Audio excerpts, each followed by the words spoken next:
Thank you, Madam Speaker. You know, in the years past, I used to, when you hear these horrible, horrible and tragic stories of these gun crimes, they seem to be centered in certain locations. Locations where this policy has actually been for many, many years. That's California. I looked it up. It's one of the deadliest locations in the United States. You are 175% higher to be a victim of a violent crime in Oakland than anywhere else in the United States, Madam Speaker. You have to register all your guns within 60 days.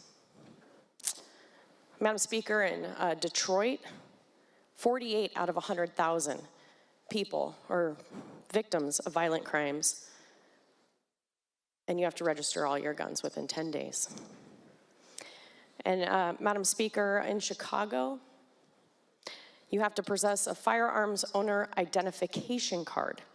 And in 2022, there were 637 homicides and 2,600 and some shootings.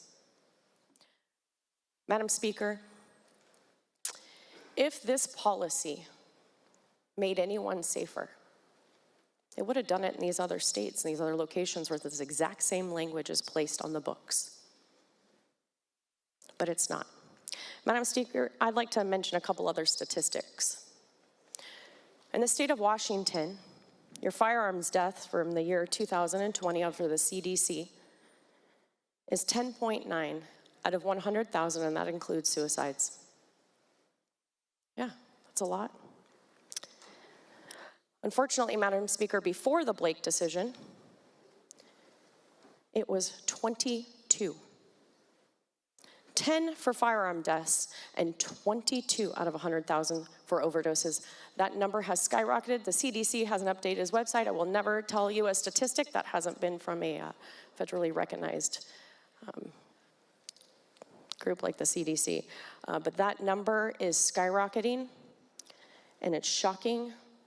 And drug overdose, in the state of Washington, you're more likely to die from multiple times over than a firearm death, Madam Speaker. And that's not a violent crime, Madam Speaker. Those are suicides inside of there.